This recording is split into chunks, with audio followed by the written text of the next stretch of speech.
among many others. Grayson, we had talked to you that day as well. Anything else to reflect back on a couple of days after you were there? Yeah, I mean, we got to see a second day of Big 12 Media Days and got to hear from, Oklahoma with Brent Venables and got to hear from Steve Sarkisian. And I felt like that second day was, just as good as the first day. We got to learn a lot. And, I think this conference is going to be really interesting next year because you kind of look at, new coaches in, you got some second-year coaches that are trying to make some hay and make up some ground on what was maybe a negative first year. And then also some coaches that are trying to take that next step, like a Chris Kleiman or a Neil Brown. So a lot of fascinating storylines. I felt like it was a really good couple days. Grayson, was there any team that after hearing their coach or players speak that your opinion has changed for the better or for the worse? Yeah, this is such a tough one because I do believe that Brent Venables is going to have a lot of success at Oklahoma. And, guys, it might come this year. I mean, we saw Lincoln Riley, his first year as the head coach at Oklahoma. They went 12-2. So it's for sure possible. But it sounded as if Brent was kind of, trying to reshape a culture and trying to build not only a really good defense, but I think there are some things he feels like need to be fixed on the offensive side as well. To maybe match what he's trying to do on the defensive side. So that might take some time. I like what I heard from Dylan Gabriel. I think he's going to be successful. My question is, are they going to live up to the expectations that Oklahoma has, which those expectations are 11-1, college football playoff berth, Big 12 championship. I think those goals might be a little lofty year one, even though I do think they will reach the 10-win mark. I just don't know if Big 12 championship 11-1, I don't know if that's in the cards this year. Yeah, I asked this yesterday, and I knew the answer, at least my answer would be no way. We've seen really good teams in the Big 12 not be able to run the table. I'm not so sure you're not going to have a champion this year. Maybe someone separates with 2 losses. Well, I mean, Baylor was that last year, right? Yep. So, I mean, it's definitely realistic, and I do think the championship will likely be a 1-loss versus a 2-loss team.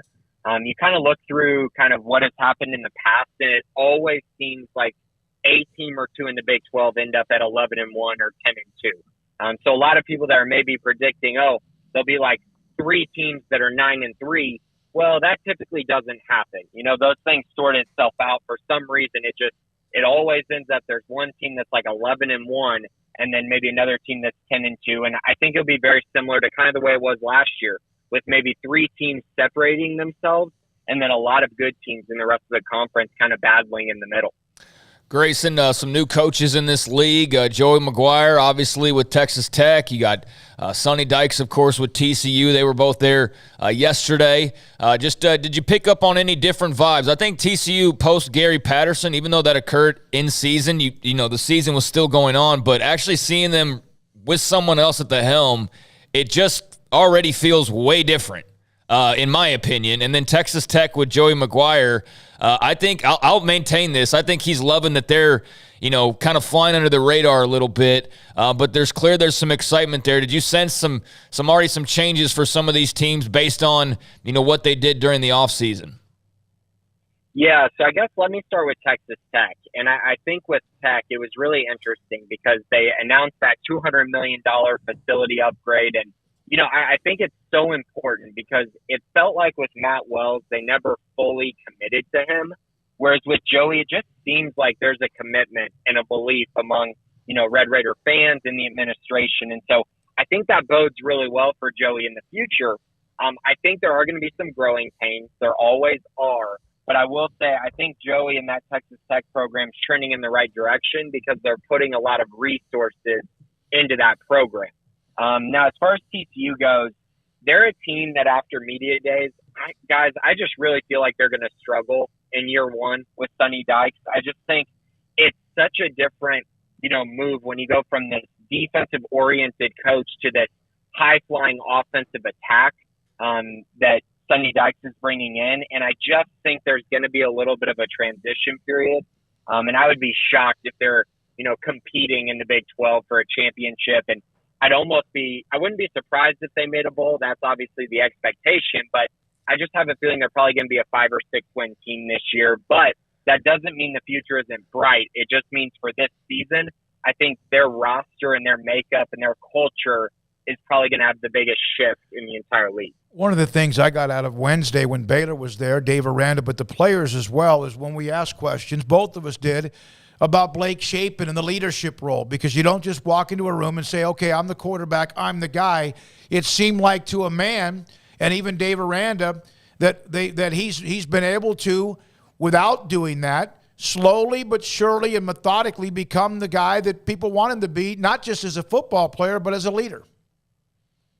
Yeah, I think that's a process, right? I mean, he was the young guy. He's trying to establish himself. And, it's also hard, guys, because he was in the shadow of Gary Bohannon, who, by all accounts, was just a tremendous leader. Like, we've never heard anything bad about Gary as far as being a leader and being a guy who's perfect for the culture.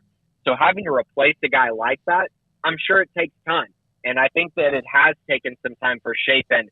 But you're exactly right. Listening to the players, it seems like, he's got a command of the offense now, and he's slowly but surely taking steps to becoming the leader that I know Dave Aranda and Jeff Grimes and Sean Bell want him to be. And that bodes really, really well for Baylor moving forward, not only this season, but the years to come as well.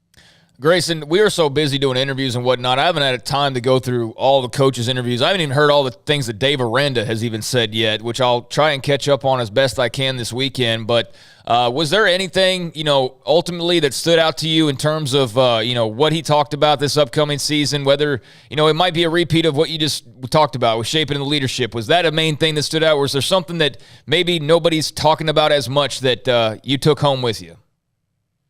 Yeah, I think that the biggest thing, and Dave Aranda's talked about this a ton throughout his time at Baylor, especially this past season, but they are so focused on winning the day, and I think that is so key. They go through these stretches where, it's all about winning that one day, and all the players talked about it, on that day it was like July 13th, and they're like, we're just trying to get through July 13th, and we'll worry about the rest later. They're going to need to keep that mindset if they want to win another Big 12 championship, because, everyone's talking about, they're the hunted now instead of the hunter. And that is such a key phrase when you're talking about taking stuff, as they come. And I think that's what Baylor has to do this year. They have to win every single day, and then that allows them to win every single game and win every single week. And I felt like that was something that was reiterated by the players, the coaches, and really by everyone. And then the second part of it was person over player. And we've talked about that a lot, specifically when I call in for this show, because we talk about recruiting a ton. But I just think it's so key that it translates from more than just recruiting. It translates into the locker room, the coaching staff, the players, and it's just so important. And you can tell all these players really feed off of it and really buy into that. And I think that is just so key for this program as it moves forward. All right, so we talked about Oklahoma a little bit. You mentioned your thoughts on Brent Venables and them might needing a little bit, of time to get this thing fully rolling. We know the situation at UT. Expectations are always high. Sometimes they're blown out of proportion. Sometimes, they get a lot of love, early on, and then reality sets in. I think this is a year where, based on the transfer portal and Quinn Ewers and all that stuff, that there's a feeling out there, unless I'm just completely reading the room wrong, that they're going to be pretty good, that they should be pretty good. At the same time, I heard a guy yesterday towards the end of the day, and I still don't even know who it was, but he was doing a radio interview, and he was just roasting them. He was calling Sarkisian like basically John Malkovich, and that the players were way too loose. And I don't know. He had the total opposite of whatever a positive reaction would have been. What sense did you get from the UT contingent and see Steve Sarkisian and listening to them, and how do you feel about them coming out of Big 12 Media Days? Yeah, so I think this is the perfect team where you look at them and you go, I think they have one of the highest ceilings in this league. I think that there is a chance, if everything comes together, that they could make a Big 12 championship. I also think they could absolutely fall on their face and not make a bowl. Like, if you listen to kind of everything that they talked about, it's like, okay, you got 57 freshmen and sophomores. Mm-hmm. You're going to be relying on true freshmen on your offensive line for probably at least 2 spots on the offensive line. That can be a problem at times. And so they really need a lot of things to go right. But what I can say is they have a lot of confidence. And it seems like Steve Sarkisian has the locker room together, which is so important. They did not have that last year. Once things trended in the wrong direction, everything fell apart. Hopefully by this point, now they're in a place where it's like, okay, if we lose that second game of the year to Alabama, we won't just give up on the season. They're likely going to lose that game, but they're probably going to play really hard, and they can't allow that loss to impact everything that happens the rest of the way, because last year they allowed that Oklahoma loss to just completely snowball their season. I have a lot of confidence in this team. I really think that everything that I look at tells me that, okay, they have a lot of talent. They're going to be able to spread the field out. They're going to be able to make some plays downfield, and they're going to have the talent to win one-on-one matchups. The question is, can they win as a team? Right now, I would kind of predict them to still finish kind of where they were picked, fourth in the Big 12. But I also understand there's a ceiling there that if they reach their ultimate goal and if they do everything that Steve Sarkisian was talking about, there's a chance that they are a 10-win team and a team that competes in the Big 12. So that's kind of where I'm at with them. They're a fascinating team, and they are a team that comes in with a lot of swagger. You could see that from their players.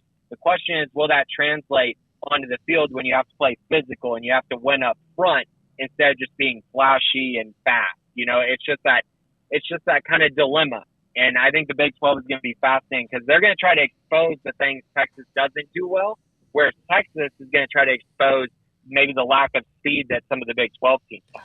Yeah, I think they're going to try to browse Baylor folks, drop 50 on people's heads. Yeah, so Craig, I found it really interesting. There was a Texas writer who was at the breakout session with Dave Aranda, and he asked probably 5 straight questions back to back. They were basically having a conversation about the LSU offense. And it was a Texas writer, and it got me thinking, is he asking these questions because that's what, Texas is trying to be this year? And I just found it really fascinating. They were having kind of a back and forth, and Aranda was talking about how if talent was equal, he felt like that would be really hard for that LSU team to have won in the Big 12. Now, obviously, he mentioned talent was not equal because LSU was just supremely talented that year. But I just found it such a fascinating conversation and one that kind of got me thinking, okay, is this what Texas is maybe trying to be this year, trying to be kind of a light version of that LSU team? One thing we noticed is that there were a couple of teams talking about, division within the locker room. We heard TCU that from Travius Hodges Tomlinson. Obviously, Texas has discussed that as well. Bijan Robinson yesterday to us brought that up as well. You wonder, has anyone ever won with a divided locker room? Is that a default? And that's not about, because teams that don't win, you hear about, well, we weren't really together in the offseason. And maybe that's the case because Baylor in 2020 was dysfunctional because of the COVID or whatever else. And I wonder, has anyone ever won despite a divided locker room? That's a great question. I think that's one of those questions that you'd have to get the answer from players that were on the team, because it's like when you have success, you never get asked what's wrong in the locker room. Exactly. You know what I mean? Because you're winning games and stuff like that. But, this is just kind of a hypothetical, but Ed Orgeron was fired, a year and a half after he won a national championship? So you kind of wonder there, I don't think the locker room was divided per se, but maybe there was a kind of a distance between the head coach and the rest of the team. But again, I don't think that signifies a divided locker room. So yeah, I would say it's probably very hard to win a national championship, to be that caliber of a team with a divided locker room. But I think you might be able to get away with it if your team is supremely talented. Matthew Braz on our chat room said, that Nebraska team that was just so damn good, 95 Nebraska. No, it was 94 Nebraska. With the Behringer-Tommy Frazier competition. And Frazier got hurt, and Behringer came in, and there was probably a little bit of that. Of course, you had a Hall of Fame coach. That team was just so good it didn't matter. Well, and then they had a lot of stuff with the following year with Lawrence Phillips and Jason Peter and Tyrone Williams, among others. I don't know how much that's locker room stuff, and that's dudes getting in trouble, but I guess that's also cultural stuff. So, yeah, I think if you ask the question, can bad cultures win championships? Very clearly, yes. There's probably been multiple teams, but I think it goes back to what Grayson said. Why would we be asking about culture and bad locker rooms if they're hoisting trophies? Mm-hmm. It's not where your mind goes. Yeah. So, Grayson, any thoughts on the Mountaineers and kind of how they are rolling into this season after 6-7 a year ago? Yeah, I'm definitely stock up with West Virginia. The problem is their schedule is really tough. They open the season with the matchup against Pitt, bringing back that rivalry. And that's really cool, and that's great and all, but that also means you got to go out and win a really tough non-conference game in what is going to be a really cool environment, I'm sure. But, I think this team, if I look at their schedule and kind of everything I've seen, I really do think they're going to make a bowl and maybe be like a 7-5 or an 8-4 type team, probably depending on that Pitt game. But my stock is up in them. I think they really, really struggled because of the deficiencies at quarterback with Jarrett Dagey. I think JT Daniels is going to be a huge upgrade there. And then the other part that really stood out to me and kind of shocked me a little bit was Neil Brown said that he thinks this is going to be the best defense he's ever had at West Virginia. Now, I did see that comment, yeah. 2 years ago, they were a top 20 defense in the country, and they gave up just a hair over 20 points per game. And to put that in perspective, that's only about 1.5 points behind what Baylor did last year, and Baylor was a top 10 defense. So if West Virginia truly this is the best defense they've ever had, I mean, they're going to have an opportunity in every single game to win every game.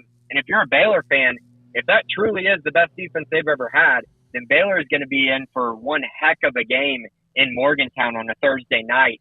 And that's going to be really exciting to see. But, yeah, I think stock up for West Virginia for sure. Yeah, of all places to play on Thursday night, among everybody in the Big 12, would that be the one you don't want to go play on Thursday night?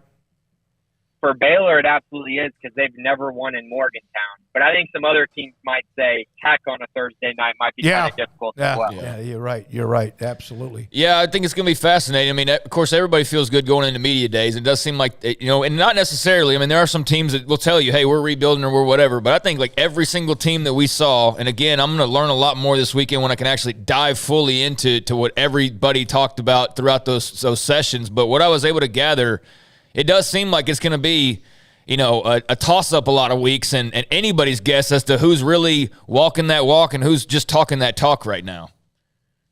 Yeah, I would agree with you. I do think the only one that I came away, and this is not surprised at all, but it sounded like Lance Leipold was saying that they're still a year away. Right. Like when he was kind of talking about it, he was like, we're not quite there scholarship-wise, but we're going to be at this time next year. And that made me think, there's a lot of hype about, Kansas could win maybe 4 games this year, 5 games, and really like mess up the Big 12. I don't know that I see that. I think their probably ceiling is still 3 wins. If a team completely implodes and Kansas gets them at the end of the year, maybe they reach 4 wins. But I just am kind of the belief they're still 1 year away.